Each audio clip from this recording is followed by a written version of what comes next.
your son! Oh mon Dieu, c'est ton fils! You know I won't tolerate that language under my roof! Your father's words again! You cannot even speak for yourself! Where has my husband gone? Nakon's Ad Infinitum, a horror thriller developed by Hecate, has much on its mind. It's a family drama that reflects on the conflict between the main character's mother and father that hits a little too close to home, and the sporadic moments of joy with their brother. It's a commentary on World War I from the perspective of a German soldier, from venturing through the trenches and hearing thunderous explosions all around to the death of allies in horrendous ways.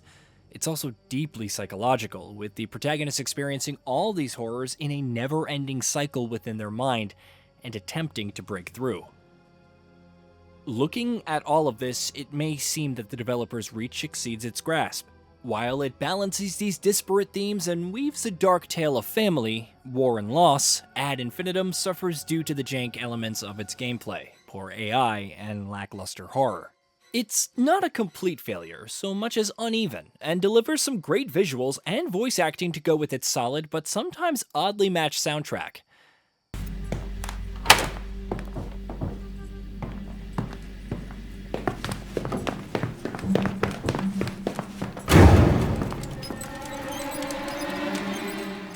As the player wakes up in the rundown room of their childhood manor, there's a smashed mirror in one corner while various paraphernalia scattered about brings back memories, good and bad. Venturing into the hallways reveals locked doors galore and the wails of something big and mean. From the outset, Ad Infinitum is more of an adventure title, one where you locate items and solve puzzles. Some puzzles tend to get a bit more complex, like creating a chemical solution to melt a chain barring a door, or searching through shelves for a key that can open a display case for an item that reveals a hidden safe, which requires a combination. There are some moments where you stop and ponder what to do next with copious amounts of backtracking, but nothing too crazy. It's very linear with very little experimentation as you're just combing through the environment for that one thing you missed that's necessary to proceed. As you discover various documents, the war from the outside looking in contrasts heavily with its brutal reality as you're transported through the trenches firsthand. Given the amount of voiceover done to convey the protagonist's family, the voice acting is pretty decent. It's nothing revolutionary, and the writing does an acceptable job of encompassing the eventual decline of the household and the parents' marriage. For the most part, there's a lot of searching and backtracking, trying to find what's necessary to progress. A palpable atmosphere of dread is present at first, but it never quite reaches the heights of, say, the Amnesia titles. You're not being hunted so much as uncovering and trying to make sense of your story with the occasional spooky entity here and there, and sometimes not even that. Come on in then, but keep the noise down. Your grandfather's sleeping. That is, until you're transported into the trenches of the Great War.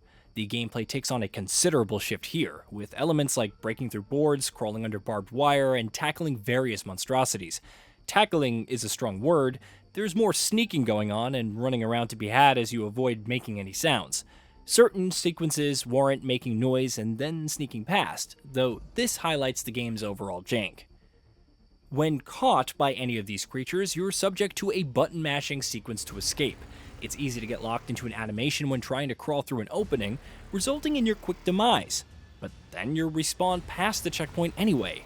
Other areas showcase how uneven the AI can be, especially when it suddenly lunges at you from behind a curtain without any kind of hint of being spotted. Other times, it's completely oblivious to your walking just a few steps near it as it munches on some remains. There are bigger boss-like horrors to tackle, though their encounters are more puzzle-focused. One such encounter involved fleeing from a monster and activating 3 gramophones.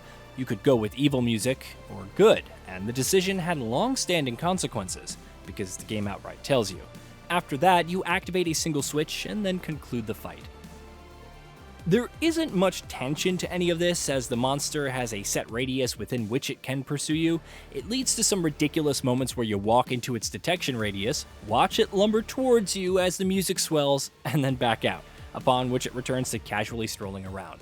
It's an odd sight for sure. Still, there was a lot to glean from wandering the trenches, whether it was the blind soldier who begged for morphine to ease the pain, gathering the dog tags of the fallen, or discovering documents about various atrocities committed on the battlefield. The photos, letters, and reports crafted a grim picture of it all and made me want an adventure game solely focused on the war and its soldiers. As noted before, Ad Infinitum is a good-looking game. Whether it's the environment and the dilapidated textures, the lighting and shadows, or the texture quality overall. The animation for some of the creatures could be better, as they come off looking more uneven than otherworldly or terrifying, especially in the close-up sequences. There are some pop-in issues, which got especially egregious in one part where an entire area suddenly loaded in, but overall performance was fine.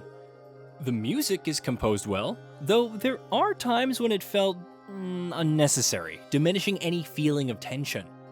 It did reinforce the feeling of playing through a dark thriller instead of a horror title, for whatever that's worth. Overall, it's hard to get a beat on Ad Infinitum. There are horror elements, for sure, with some of the creatures coming across as grotesque, but you're not bombarded with jump scares or subject to mounting tensions in the dark while managing your resources. Sometimes it can border on a walking sim, well, running if you feel like it. At others, it's more rudimentary stealth with some light puzzle solving. Did I expect much more beyond this? Not really, but there's no denying that what's here is very straightforward when it doesn't feel overtly janky or uneven. To that end, much of your enjoyment will come from the story and atmosphere as you attempt to unravel the threads governing your identity. Perhaps you make peace with the never-ending cycle of psychological torment, discovering why you're stuck in this purgatorial loop. The visuals could draw you in as you admire the environmental details, even as you comb over the same annoying locked doors for the nth time. The horror feels more like an accessory than the main selling point at times, but this isn't an experience for the faint of heart. Ad Infinitum lacks polish in other areas, making it an even tougher sell for those seeking thrills. It's serviceable and even enjoyable when you get into it, yet entirely above average.